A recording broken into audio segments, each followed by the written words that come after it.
بسم الله الرحمن الرحيم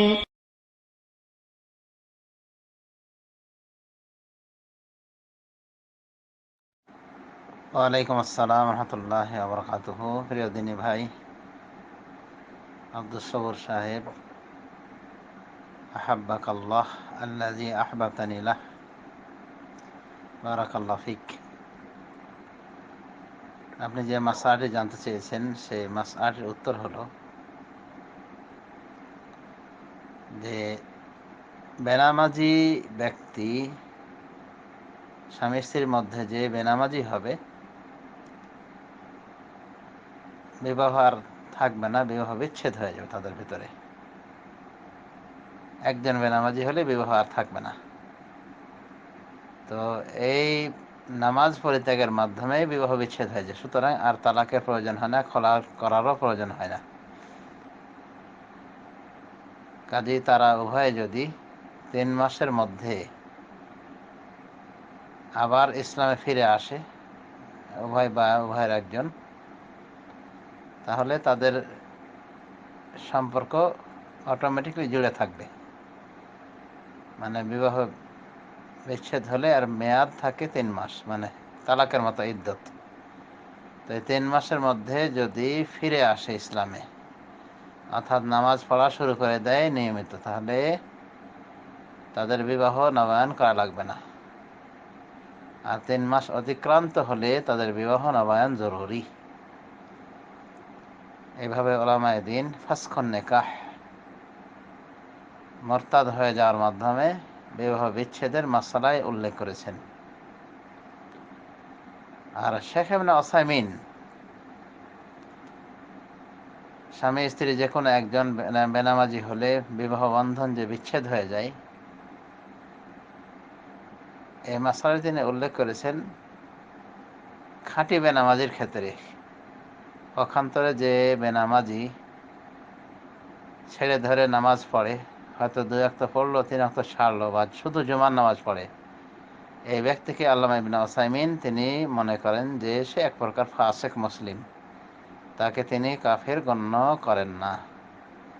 অথচ তার নামাজ পরিত্যাগ করার বিষয়ে লিখিত কিতাবটি পড়লে অনেকেই মনে করেন যে শেখ ইবনে উসাইমিন বেনামাজি বলতে আমাদের দেশের সব ওই ছাড়া ধারা করে নামাজ আদায়কারীদেরকে উদ্দেশ্য করেছেন। না, তা নয়, বরং বেনামাজি বলতে খাঁটি বেনামাজি। তিনি স্পষ্টই বলছেন যে আমি তাকে কাফের বলতে পারি না যে নামাজ ছাড়া ধরা করে পড়ে, কারণ সে টোটালে ছাড়েনি, টোটালে ধরেও নি। আর হাদিসে যে তারকুস সালাহ বলা হয়েছে, এই তার্ক বলতে তারকুল মতলাক, টোটালেই ছেড়ে দেওয়া। এটাই আল্লামা ইবনে উসাইমিন রহমতুল্লাহ আলাইহি উদ্দেশ্য করেছেন। সুতরাং বিষয়টি সহজেই আমাদের বুঝে আসবে যে উনি ছাড়া ধারা নামাজ আদায়কারী যাদের এই অবস্থা, তাদেরকে উনি কাফের গণ্য করেন না।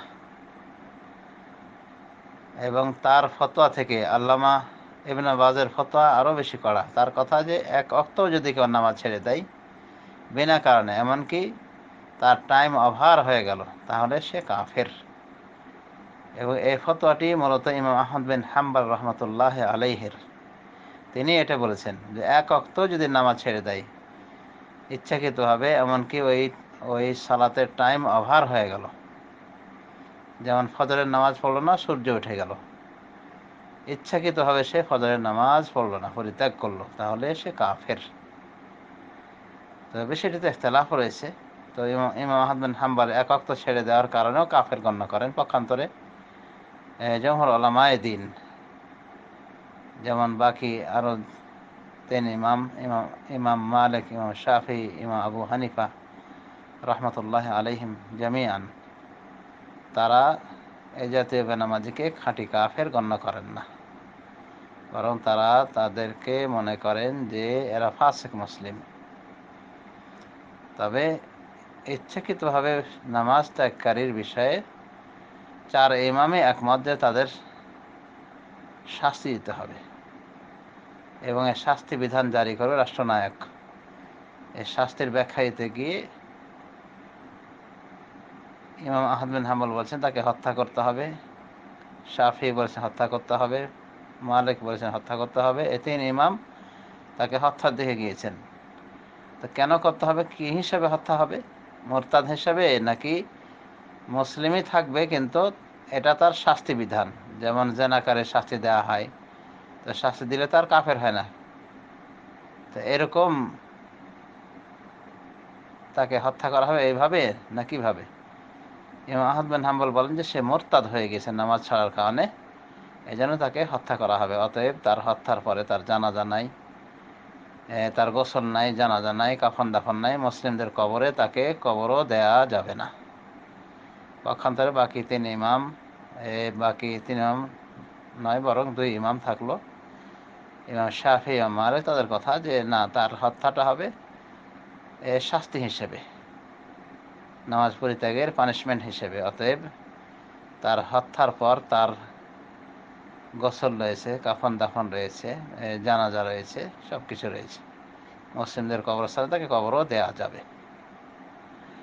আবু হানিফা রহমতুল্লাহ আলাইহি বলেন যে তার শাস্তি হলো হত্যা নয়, বরং আজীবন তাকে জেলে আবদ্ধ রাখতে হবে যতক্ষণ পর্যন্ত তওবা করে না ফিরে আসবে সালাত আদায়ের দিকে, অর্থাৎ আজীবন তার কারাদণ্ড দিতে হবে তাকে।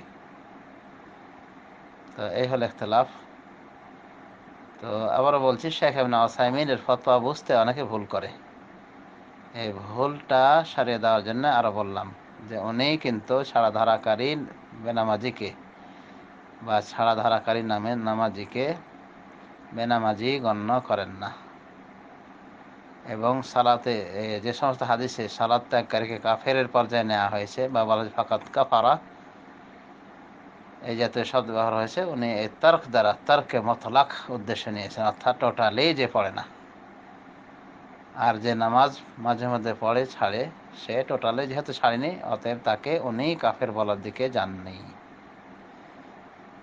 তো খাঁটি বেনামাজি বিষয়ে আল্লামা ইবনে উসাইমিনের ফতোয়া, এবং যারাই তাকে কাফের গণ্য করে অর্থাৎ বেনামাজিকে,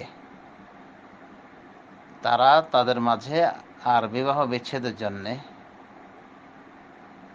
তালাক বা খোলা করার প্রয়োজনীয়তা বোধ করেন না, বরং তারা মাসআলা হিসেবে এটাই বলেছেন যে তাদের বিবাহ বিচ্ছেদ হয়ে যাবে। অর্থাৎ স্বামী স্ত্রী যদি এরকম হয় যে যে কোনো একজন বেনামাজি প্রমাণ হয়েছে, তাহলে সম্পর্ক ছিন্ন হয়ে যাবে। তবে 3 মাস মেয়াদের ভিতরে যদি বেনামাজি ব্যক্তি, স্বামী হোক বা স্ত্রী হোক, ফিরে আসে নামাজ আদায় শুরু করে দেয়, তাহলে তাদের সম্পর্ক পুনর্বহাল হয়ে যাবে, বিবাহ নবায়নের প্রয়োজন হবে না। কিন্তু 3 মাসের পরে যদি আবার সে ফিরে আসে নামাজের দিকে, অর্থাৎ নামাজ পড়া আবার শুরু করে দেয়, তাহলে তাদের বিবাহ নবায়ন জরুরি।